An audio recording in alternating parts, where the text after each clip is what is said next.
अक्षरमहं पुरुषोत्तम दासोस्मि। अक्षरेवोहं पुरुषोत्तमનો દાસ છું। अक्षरमहं पुरुषोत्तम दासोऽस्मि।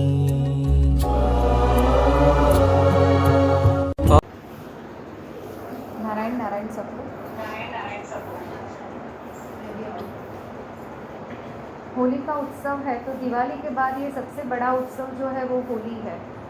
तो गीता में श्री कृष्ण ने क्या कहा है, ऋतुनाम कुसुमाकरम, यानी क्या है कि वसंत ऋतु का सबसे बड़ा जो त्यौहार है वो होली है, जो नारायण स्वयं भी मनाते हैं। और प्रहलाद जी ने उस वक्त आसुरी शक्ति के ऊपर विजय प्राप्त की थी, इसलिए हम लोग रंगोत्सव के माध्यम से वो रंग उड़ा के मनाते हैं। तो हमारे जीवन में भिन्न भिन्न प्रकार के लोग, भिन्न भिन्न प्रकार के रंग आते रहते हैं। तो हमें अगर स्वयं को आनंदित रखना है, अंतर से आनंदित रहना है, तो हमें स्वयं भी कभी कभी रंग बनना पड़ता है। तो उसका सहर्ष हमें स्वीकार करना है और हमारे हृदय में जो है वो सभी रंगों का हमें स्वागत करके उसमें से हमें स्वयं को एक रंग बनकर अपने जीवन में रहना है। तो अंतर का जो आनंद है वो आज जो होली का उत्सव हम यहाँ मना रहे हैं उसमें एक अलौकिक और दिव्यता से होता है और नारायण की उपस्थिति हम सबको यहाँ पर महसूस होगी। तो जैसे होली का उत्सव है वैसे ही एक राजा है, बहुत बड़ा राजा है और वो अपने राज्य में बहुत अच्छे से अपना कारभार चला रहा है, ये सत्य घटना है।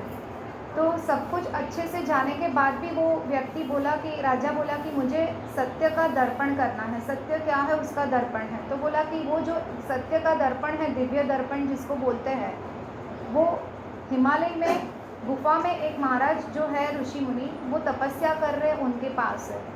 तो उनका कैसे भी करके ठिकाना लगाया, बहुत सारे कष्ट प्रकार करके वो वहाँ तक पहुँचे। वहाँ पर पहुँचने में भी उन्हें काफ़ी सारी कठिनाइयाँ बीच में रास्ते में आती रही।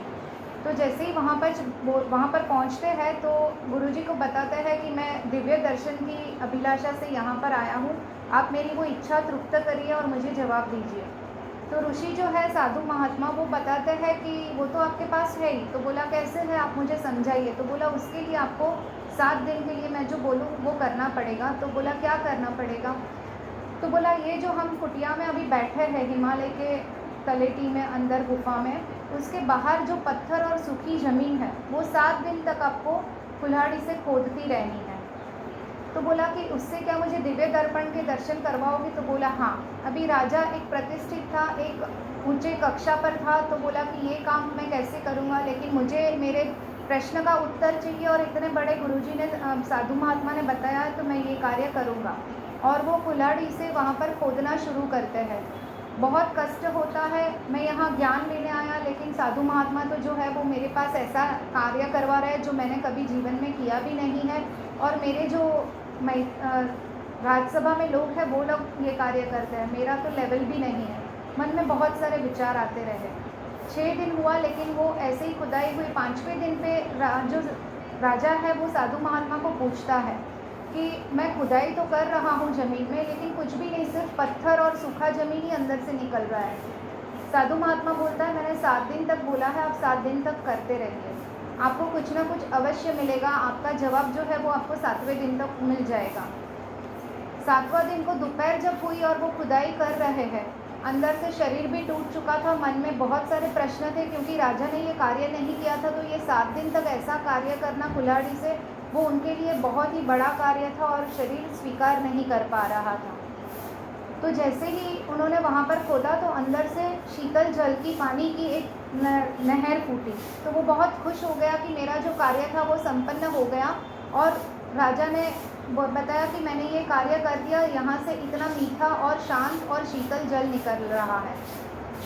जो साधु महात्मा है वो बोल रहा है कि उसी में देख लो, आपको पता चलेगा। तो बोला ये तो जल है। फिर अपने कक्ष में से वो एक दर्पण लेके आया, बोला ये दिव्य दर्पण है। तो वो उसमें देखते हैं तो बोलते हैं इसमें तो मेरा ही मुख है, ये तो कुछ भी नहीं, मुझे और कुछ दिखाई नहीं दे रहा है।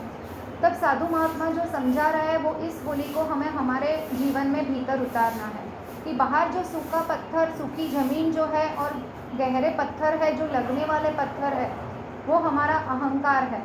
और जो सूखी ज़मीन है, जो आप खुदाई कर रहे हो वो जो है वो कठिनाइयाँ हैं। जीवन में कठिनाइयाँ आती ही रहेगी, लेकिन हमारे अहंकार को जो है वो इस वक्त हमें, आज के इस माहौल में हमें जो होली का प्रागट्य होगा, अग्नि की ज्वाला होगी, उसमें हमें अहंकार रूपी हमारा जो है वो उसमें डाल देना है, उसकी आहुति देनी है। तो वो कैसे देनी है? तो होली की आहुति में अन्न को डालते हैं, भिन्न भिन्न प्रकार के अपनी श्रद्धा अनुसार सब लोग अन्न डालते हैं, इलायची डालते हैं, शक्कर डालते हैं। वैसे इस बार हमें केयूं सत्संग परिवार की ओर से हमें स्वयं को, हर एक व्यक्ति को जो भी पूजा करने जाने वाला है उसको अपना अहंकार त्याग करना है।